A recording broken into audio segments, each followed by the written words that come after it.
Okay, today we're going to be installing one of these block heaters here. This is one I got from Napa, and it's a 1000 watt. You can see there, it's real official, written in magic marker. And I'm going to install it in this John Deere 410 Loader Backhoe, and hopefully get a head start here on this winter coming up. And when you buy a kit like this Napa kit, it comes with the heater, obviously, and it comes with 6 hose clamps, a plastic tee, and a bracket to mount it. It also comes with a fitting to screw into the drain on the block of your engine. If you haven't seen the videos on this backhoe, there'll be a card right here at the top corner of your screen. Go check those out. It's a playlist of this engine rebuild on this backhoe. And before we get started, don't forget to subscribe, like, comment down below, and we'll go ahead and get this installed. Okay, inside of your block, you should have a drain plug like this here. You're going to want to remove this. And then we're going to hook a hose up to this here. And this is going to be our in for our heater. This backhoe I'm working on has a cab and has a heater inside the cab. So I'm going to plumb mine up a little bit different. If you do not have a cab with a heater, then you just take this barbed end here, and you can just screw it into your block and just hook your hose onto it, and that'll work perfectly fine. However, since I'm hooking up a heater into this, I'm going to need a shut-off valve here in the side of the block. So I got this here put together, and I'll show you how it's going to work here in just one second. But like I said, if you do not have a heater and a cab, then you do not have to worry about doing this.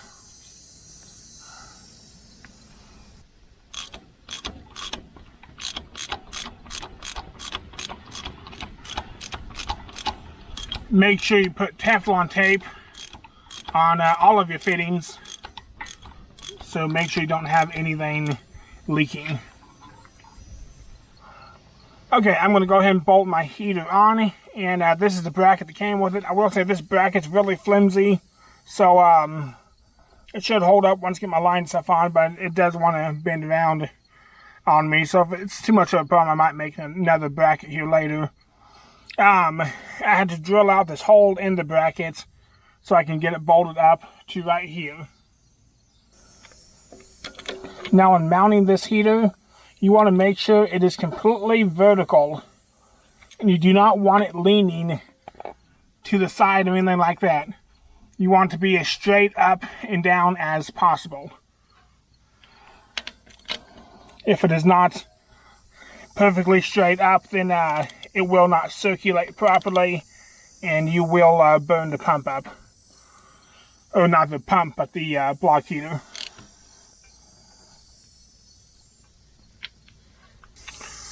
Okay, now with that in place, I'm going to go ahead and rotate this around and change the angle of my valve to right there. Okay, so now that we got the heater mounted and we got the valve mounted here inside the block, I'm going to go ahead and start running a couple lines. We got the one line here, it's going to run off the water pump, and then we have another line here that's going to run out of the block to the base of the heater. And we'll go ahead and get those hooked up along with this Y that came with the heater. Okay, now I just got a hose put up onto here, and I'm going to have this Y. It's going to go on facing this direction.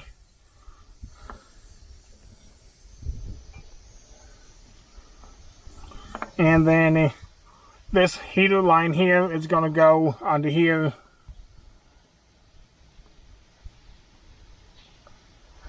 And I have a heater line here.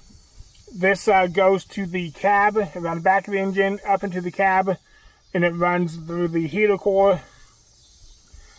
And it's going to hook up to this side right here.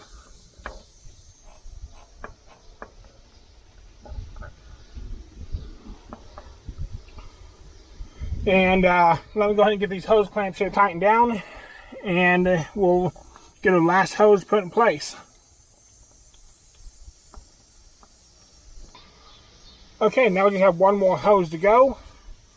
And this goes on to your side here where your drain plug was. And it's going to loop right around here and go into the bottom, which is the in on the heater. And again, let me get these hose clamps on tightened on here, and I'll explain on what all I'm doing here. Okay, I went ahead and I switched this line, and I went underneath this line instead of over, and I kind of tucks it back out of the way a little bit more, and it makes it so I can get to this valve a lot easier. And now let me explain exactly what we did here. Like I said, if you do not have a heater inside of your cab, then you do not have to go this much trouble. You can simply just come straight out of the block into the bottom of the heater, and then out the top into your water pump or into your bottleneck. Some of them I know go to the bottleneck instead of water pump. But since I'm lucky enough to actually have a machine with the heater, I had to plumb it up a little bit differently. And so when I want to turn this heater on and warm the engine up, I have to open up this valve. And then once the engine is up to temperature and I can start it, I turn my pump off and then I close this valve back up. Now the point of that is the, like I said, the other lines come out the back of here and they circle around to the back of the head and they go into the cab. This is the one right here that goes to the heater on this side. And it goes through the cab up into the heater core and then back out of this hose. And this hose here goes into the back of the head right there. And I had this issue before I had this heater installed, because the previous owners had a heater similar to this, and they taken it out because it must have quit on them, and they just had a regular T stuck in there. Well, actually I have it laying right here. This is what they had set up in here, and this went from up here into the side of the block, around into the heater core, and then back into the back of the head. And although that was just fine, but it made it so my heater did not work inside the cab, because the fluid obviously is going to take the easiest path, and it is not going to want to circulate all the way up here, because the heater core is, I don't know if you see the windshield, is right here. So the heater core is at this height right here. And so that's a decent height above the radiator. And so obviously the water's not going to circulate all the way up there when it can just go from here to the side of the block. So that's why my heater never worked before. And if I would have hooked it up that same way again, then again I would not have a working heater in the cab. So we looked into just plugging the drain hole in the block and then running the hose from here off the top up to the heater core and then to the back of the head. But we're not able to do that because the heater core is going to drain out once the engine turns off. And if you have air in your system like that, and then this heater is not going to circulate like it should, because it cannot push past the air.